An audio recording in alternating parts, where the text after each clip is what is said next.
नमस्कार। श्री गणेशाय नमः। ओम नमो भगवते वासुदेवाय।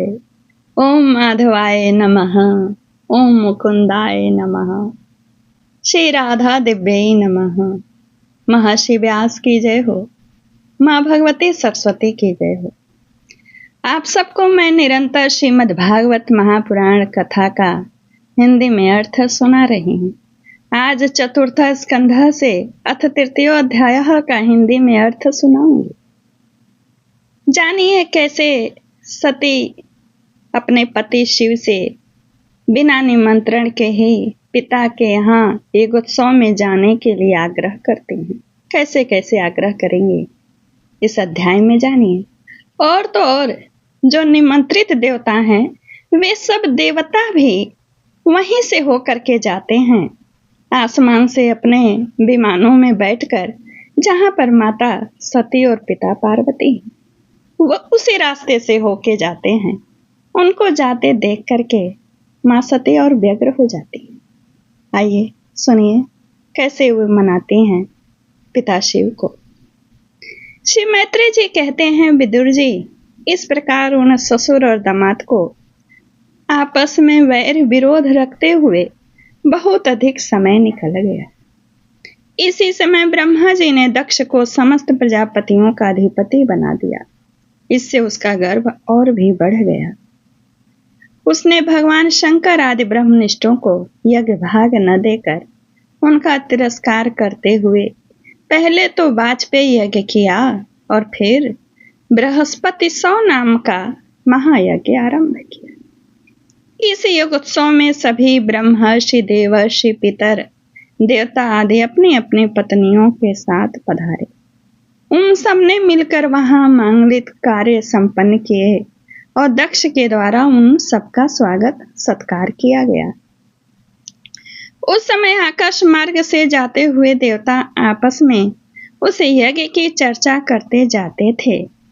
उनके मुख से दक्ष कुमारी सती ने अपने पिता के घर होने वाले यज्ञ की बात सुन ली। मैंने कहा ना वहीं से होके जाएंगे सब। उन्होंने देखा कि हमारे निवास स्थान कैलाश के पास से होकर सब ओर से चंचल नेत्रों वाली गंधर्व और यक्षों की स्त्रियां चमकीले कुंडल और हार पहने खूब सज धज कर अपने अपने पतियों के साथ विमानों में बैठकर उस योगोत्सव में जा रही हैं।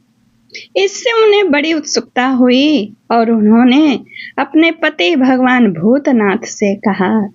सती ने कहा, वामदेव, सुना है इस समय आपके ससुर दक्ष प्रजापति के यहाँ बड़ा भारी यज्ञोत्सव हो रहा है। देखिए ये सब देवता वहीं जा रहे हैं। यदि आपकी इच्छा हो तो हम भी चलें। इस समय अपने आत्मियों से मिलने के लिए मेरी बहनें भी अपने अपने पतियों के सहित वहां अवश्य आएंगी।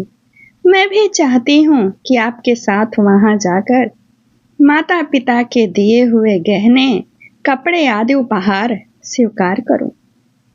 वहां अपने पतियों से सम्मानित बहनों, मौसियों और स्नेह आर्द हृदया जननी को देखने के लिए मेरा मन बहुत दिनों से उत्सुक है। कल्याण में इसके सिवा वहां महर्षियों का रचा हुआ श्रेष्ठ यज्ञ भी देखने को मुझे मिलेगा। अजन्मा प्रभु, आप जगत की उत्पत्ति के हेतु हैं। आपकी माया से रचा हुआ यह परम आश्चर्यमय त्रिगुणात्मक जगत आप ही में भास रहा है।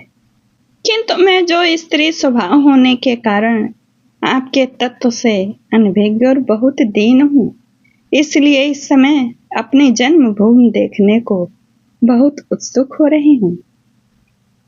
जन्म रहित नीलकंठ, देखिए इनमें कितनी ही स्त्रियां तो ऐसी हैं जिनका दक्ष से कोई संबंध भी नहीं है, फिर भी वे अपने अपने पतियों के सहित खूब सज धज कर झुंड की झुंड वहां जा रही हैं।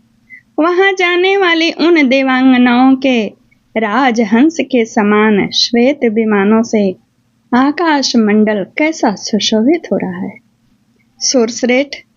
सूरश्रेष्ठ ऐसी अवस्था में अपने पिता के यहाँ उत्सव का समाचार पाकर उसकी बेटी का शरीर उसमें सम्मिलित होने के लिए क्यों न छटपटाएगा।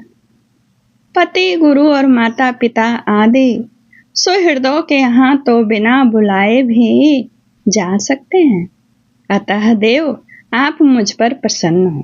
आपको मेरी यह इच्छा अवश्य पूर्ण करनी चाहिए। आप बड़े करुणामय हैं, तभी तो परम ज्ञानी होकर भी आपने मुझे अपने आधे अंग में स्थान दिया है। अब मेरी इस याचना पर ध्यान देकर मुझे अनुग्रहित कीजिए। श्री मैत्रेय जी कहते हैं, प्रिया सती जी के इस प्रकार प्रार्थना करने पर अपने आत्मियों का प्रिय करने वाले भगवान शंकर को दक्ष प्रजापति के उन मर्म भेदी दुर्वचन रूप बाणों का स्मरण हो आया, जो उन्होंने समस्त प्रजापतियों के सामने कहे थे। तब वे हंसकर बोले। भगवान शंकर ने कहा, सुंदरी, तुमने जो कहा अपने बंधुजन के यहाँ बिना बुलाए भी जा सकते हैं, सो तो ठीक है, किंतु ऐसा तभी करना चाहिए जब उनकी दृष्टि अतिशय प्रबल देहाभिमान से उत्पन्न हुए मद और क्रोध के कारण द्वेष दोष से युक्त ना हो गई हो। विद्या, तप, धन, सुदृढ़ शरीर वावस्था और उच्च कुल के अक्षय सत्पुरुषों के तो गुण हैं, परंतु नीच पुरुषों में यही अवगुण हो जाते हैं, क्योंकि इनसे उनका अभिमान बढ़ जाता है और दृष्टि दोष युक्त हो जाती है एवं विवेक शक्ति नष्ट हो जाता है। इसी कारण वे महापुरुषों का प्रभाव नहीं देख पाते। इसी से जो अपने यहाँ आए हुए पुरुषों को कुटिल बुद्धि से भौं चढ़ाकर रोष भरी दृष्टि से देखते हैं, उन अव्यवस्थित चित्त लोगों के यहाँ ये हमारे बांधव हैं ऐसा समझकर कभी नहीं जाना चाहिए। देवी, शत्रुओं के बाणों से बिध जाने पर भी ऐसी व्यथा नहीं होती जैसी अपने कुटिल बुद्धि स्वजनों के कुटिल वचनों से होती है, क्योंकि बाणों से शरीर छिन्न भिन्न हो जाने पर तो जैसे तैसे निद्रा आ जाती है, किंतु कुवाक्यों से मर्म स्थान विद्ध हो जाने पर तो मनुष्य हृदय की पीड़ा से दिन रात बेचैन रहता है। सुंदरी, अवश्य ही मैं यह जानता हूँ कि तुम परम उन्नति को प्राप्त हुए दक्ष प्रजापति को अपनी कन्याओं में सबसे अधिक प्रिय हो। तथापि मेरी आश्रिता होने के कारण तुम्हें अपने पिता से मान नहीं मिलेगा, क्योंकि वे मुझसे बहुत जलते हैं। जीव की चित्तवृत्ति के साक्षी अहंकार शून्य महापुरुषों के समृद्धि को देखकर जिसके हृदय में संताप और इंद्रियों में व्यथा होती है, वह पुरुष उनके पद को तो सुगमता से प्राप्त कर नहीं सकता, बस दैत्यगण जैसे श्री हरि से द्वेष मानते हैं वैसे ही उनसे कुढ़ता रहता है। सुमध्य में तुम कह सकती हो कि आपने प्रजापतियों के सभा में उनका आदर क्यों नहीं किया, सो ये सम्मुख जाना, नम्रता दिखाना, प्रणाम करना आदि क्रियाएं जो लोक व्यवहार में परस्पर की जाती हैं, तत्वज्ञानियों के द्वारा बहुत अच्छे ढंग से की जाती है। वे अंतर्यामी रूप से सबके अंतःकरणों में स्थित परम पुरुष वासुदेव को ही प्रणाम आदि करते हैं, देहाभिमानी पुरुष को नहीं करते हैं। विशुद्ध अंतःकरण का नाम ही वासुदेव है, क्योंकि उसी में भगवान वासुदेव का अपरोक्ष अनुभव होता है। उस शुद्ध चित्त में स्थित इंद्रियातीत भगवान वासुदेव को ही मैं नमस्कार किया करता हूँ। यहाँ पर उन्होंने माता सती को बताया कि मैं क्यों नहीं उनको प्रणाम किया, सभा में क्यों नहीं खड़ा हुआ। कहते हैं कि मैं केवल वासुदेव को नमस्कार किया करता हूँ। इसलिए प्रिय, जिसने प्रजापतियों के यज्ञ में मेरे द्वारा कोई अपराध न होने पर भी मेरा कट वाक्यों से तिरस्कार किया था, वह दक्ष यद्यपि तुम्हारे शरीर को उत्पन्न करने वाला पिता है, तो भी मेरे शत्रु होने के कारण तुम्हें उसे अथवा उसके अनुयायियों के देखने का विचार नहीं करना चाहिए। यदि तुम मेरी बात न मानकर वहां जाओगे तो तुम्हारे लिए अच्छा न होगा, क्योंकि जब किसी प्रतिष्ठित व्यक्ति को अपने आत्मीय जनों के द्वारा अपमान होता है तब वह तत्काल उनकी मृत्यु का कारण होता है। यह अध्याय यही पूर्ण होता है। श्रीमद्भागवते महापुराणे पारमहंसायां संहितायां चतुर्थ स्कंदे उमा रुद्र संवादे तृतीय ओम तत्सत। श्री राम जय राम। ओम नमो भगवते वासुदेवाय।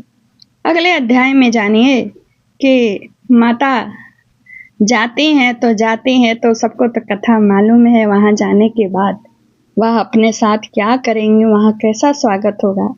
फिर भी कथा से सुनने से वासुदेव से प्रेत होती है। सार आपने सुना ही होगा तृतीय अध्याय का कि भगवान शिव कहते हैं मैं सिर्फ वासुदेव को ही प्रणाम करता हूँ। इसलिए हम लोग भी उन्हें प्रणाम करते हुए मन में ईश्वर को याद करते हुए सुख की अनुभूति करें। नमस्कार, धन्यवाद, जय श्री कृष्ण।